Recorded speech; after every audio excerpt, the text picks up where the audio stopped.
श्रोते नमस्कार. मागच्या भागात मी म्हटलं होतं की आपण ओंकारेश्वर आणि हिची माहिती या भागात घेऊयात म्हणून. पण माझी आणि सरांची चर्चा झाली तर ओंकारेश्वरवर सरांकडे इतकं मटेरियल आहे की त्याचा एक सेपरेट एपिसोड आपण करणार आहोत. कदाचित एक किंवा दोन भागही त्याचे होतील. आज आपण काय करूया, आज आपण बाजीराव साहेबांची जी कारकीर्द होती ती जी आहे तिची पुढची माहिती आपण सरांकडनं घेऊया. तर सर तुम्ही हां, कंटिन्यू. तर ओंकारेश्वर थोडीशी माहिती मी सांगतो की 1736 साली चिमाजी अप्पा म्हणजे पुढाकार चिमाजी अप्पांनी माझ्या घेतला. पेशवे बाजीराव पेशवे जरी पेशव्यांच्या नाव म्हणजे त्यांचं जरी नाव असलं, म्हणजे आता आपण म्हणतो की हे अमुक अमुक या पेशव्यांनी केलं किंवा शिवाजी महाराजांनी केलं, शाहू महाराजांनी केलं. महाराज काही स्वतः उभे नव्हते तिथे, हो बरोबर आहे. ते एक्झिक्युशन करत सगळं सुपरविजन करत. त्यांनी कोणाला तरी नेमलेलंच असायचं, पण कारकीर्द त्यांची असल्यामुळे ते त्यांच्या नावावर लिहिलं जायचं. तसं हा कारभार सगळा चिमाजी अप्पाच करायचे. तर चिमाजी अप्पांना आंबीलोड्याच्या पलीकडची म्हणजे सर त्या मनाने चिमाजी अप्पांचं नाव एवढं कधी पुढे आलंच नाही म्हणजे का? नाही, तसं काही नाही. इतिहासात भरपूर आहे. म्हणजे बाजी चिमाजी ही जोड नावं तर कित्येक वेळा येतात. वसईचा रणसंग्राम म्हणा किंवा हो, इतर हो. सगळ्या लढाया म्हणा, हे सगळं चिमाजी अप्पांनीच केलं ना. म्हणजे राज्यविस्तार जसं बाजीराव पेशव्यांनी उत्तरेत केला, पण जसं आजूबाजूचा इकडचा जो भाग. पोर्तुगीजांचा संपूर्ण बिमोड चिमाजी अप्पांनी केला. वसईची हा संपूर्ण भाग तो चौल वसई सगळं तिकडचा भाग हाकलून दिलं पोर्तुगीजांना. त्यांचं कर्तृत्व खूप मोठं आहे. पण दुसरं त्यांचं एक म्हणजे काय म्हणू आपण,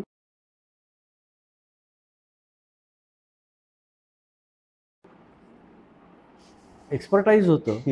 त्या ॲडमिनिस्ट्रेशनला भयंकर पक्के होते. ओके. म्हणजे हे जे सगळं कारभार बघायला जो लागतो ना, मुलकी कारभार ज्याला म्हणतो, बरोबर. त्याला ते पक्के एकदम पक्के होते.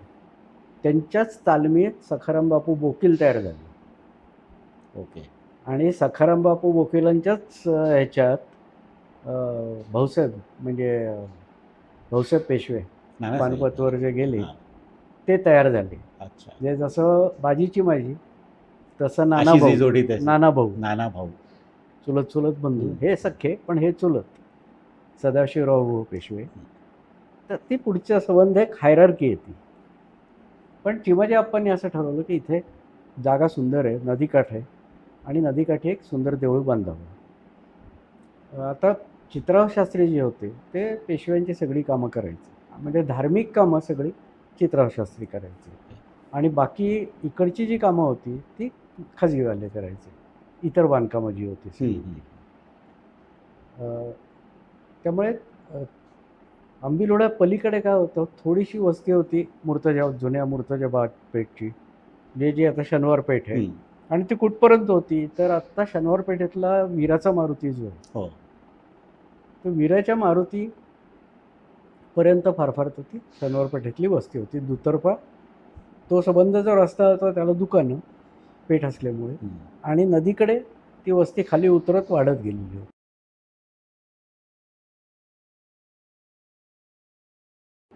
आजही तशीच आहे. केवढा उतार आजही आहे. त्याला वाटा आहेत, पायऱ्या आहेत, सगळं आहे. घरं फक्त आता जुनी घरं काढून कॉन्क्रीटची झाली असते. तर त्यामुळे त्या वीराच्या मारुतीपाशी शनिवार पेठेची हद्द संपायची, म्हणून तर तो मारुती तिथं होता. बरोबर. आणि त्याच्या पलीकडे सगळं मोकळं मैदान होतं. कुरणं होती, ती चरव कुरणं होती. तर तिथे पेशव्यांनी मोठी बाग केली. त्याला रमणबाग म्हणायचे. म्हणजे आता जी रमणबाग प्रशाला आपली शाळा ती किंवा तो सगळा जो भाग होता तो सगळा बागांचा होता. इकडे वर्तक बाग वगैरे हा ती नंतर वर्तक बाग त्याच्या जागी ओंकारेश्वराला दिलेली बाग होती, देवळासाठी दिलेली. तर त्याच्यामुळे ती रमणा बाग, जे रमण किंवा रमणा या शब्दाचा अर्थ कुरण असा आहे. रमणा हा मूळ शब्द आहे, त्याचा अर्थ चरव कुरण. तर तो खूप मोठा भाग होता आणि तिथं हा पसंत पडला की इथं आपण मोठं देऊळ बांधू. त्यामुळे त्यांनी चित्राव शास्त्रींना सांगितलं की इथं देऊळ बांधा, पैसे आम्ही सगळे खर्च करू, फक्त तुम्ही पारिपत्य म्हणजे एक्झिक्युशन करा, कारण ते आम्हाला शक्य नाही. त्यामुळे चित्राव शास्त्रींनी जबाबदारी अंगावर घेतली. त्याच्याबद्दल नंतर त्यांना तिथल्या काही जमिनी इनामही दिल्या पेशव्यांनी. आणि ते देऊळ त्यांनी 1737 साली पूर्ण केलं. पूर्ण बांधून. आता त्याचं नाव ओंकारेश्वर ठेवलं.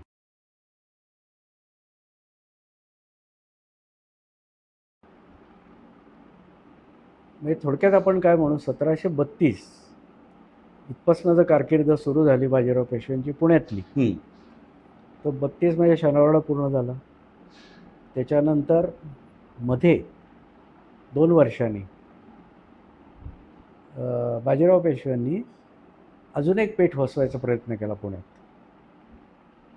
त्याला म्हणजे 1734 साली 9 जुलै 1734ला त्यांनी या पेठेचं कौल दिलं. तर ती कुठली?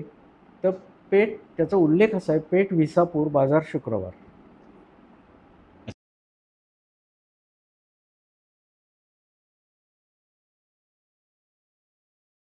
त्यामुळे नंतर ती शुक्रवार पेठ म्हणून येईल. हां, तर विसापूर का? तर बाजीरावांचं पाळण्यातलं नाव विसाजी होतं. विसाजी आणि चिमाजी. आता ह्याच्यात गमतीचा एक भाग असा आहे की मला काही मंडळींनी प्रश्नही विचारले की मग पेशव्यांनी स्वतःचं नाव कसं दिलं. मलाही काय त्याच्यावर काही वेगळं तर्क करता येत नाही, कारण तर्कच आहेत शेवटी आहे. पण हा उद्योग बाजीराव पेशव्यांनी केला नसावा, हा चिमाजी पेशव्यांनी केला असावा आणि त्यांनी थोरल्या बंधूंचं नाव दिलं असावं. पण दुसरा जो त्यातला शब्द आहे बाजार शुक्रवार, हा फार महत्त्वाचा आहे.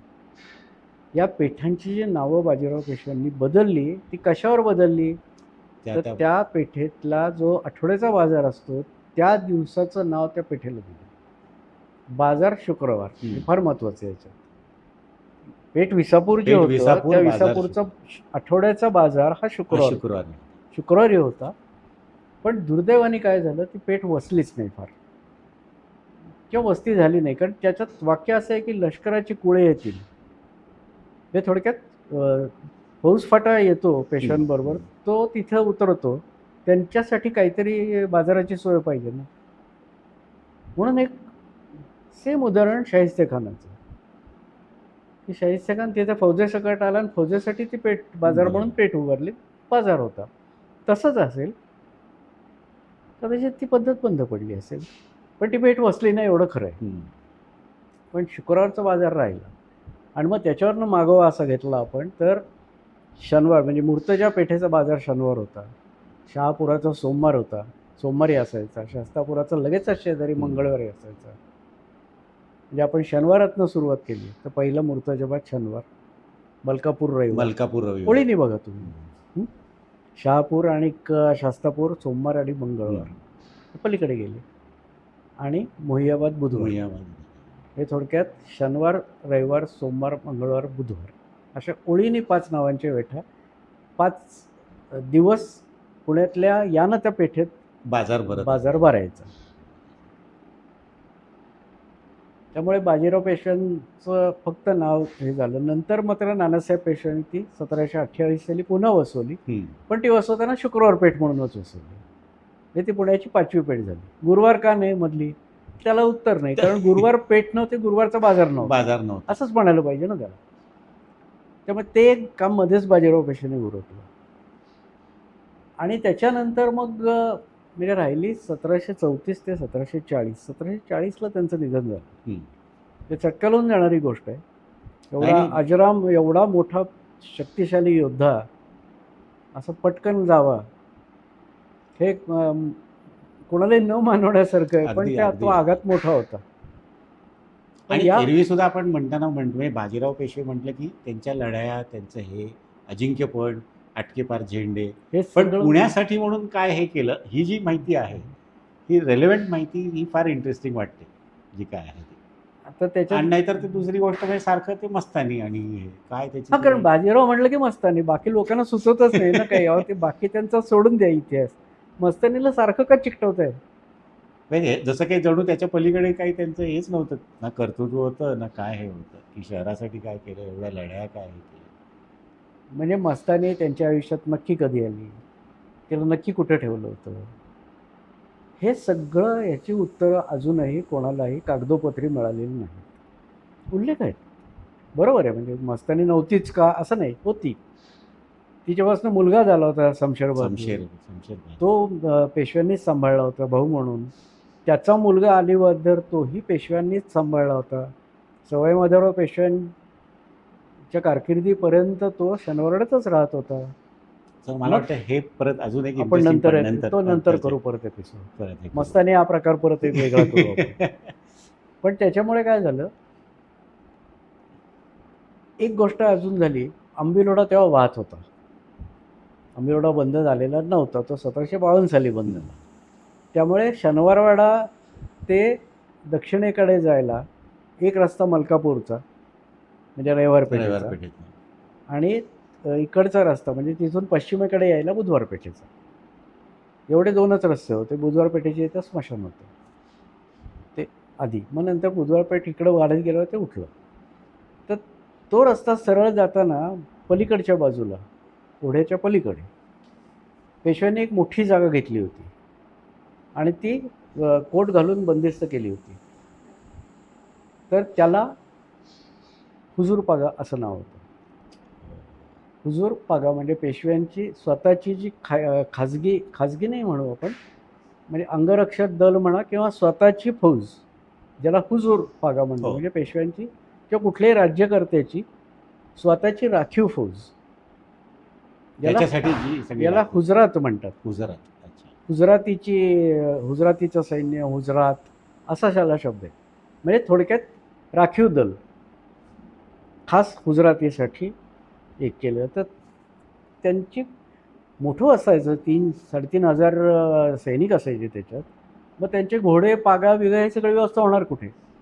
म्हणून मग पेशव्यांनी तो त्याचा जवळ- नकाशा मी तुमच्या ह्याच्यात हां, आहे तो पाहिजे. जवळ पण थोड्या लांबवर ओढ्याच्या काठी, म्हणजे घोड्यांना चारा पाण्याचा प्रश्न नाही,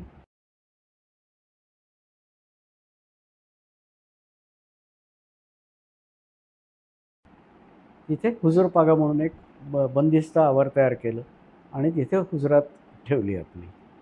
ओके. तर श्रोते हो, हुजूर पागेबद्दलची माहिती आणि त्याचे नकाशे जे आहेत ते आपल्याकडे आहेत. तर ते पुढच्या भागात मी तुम्हाला दाखवीन आणि सरांकडनं आपण त्याची माहिती पण घेऊ. धन्यवाद.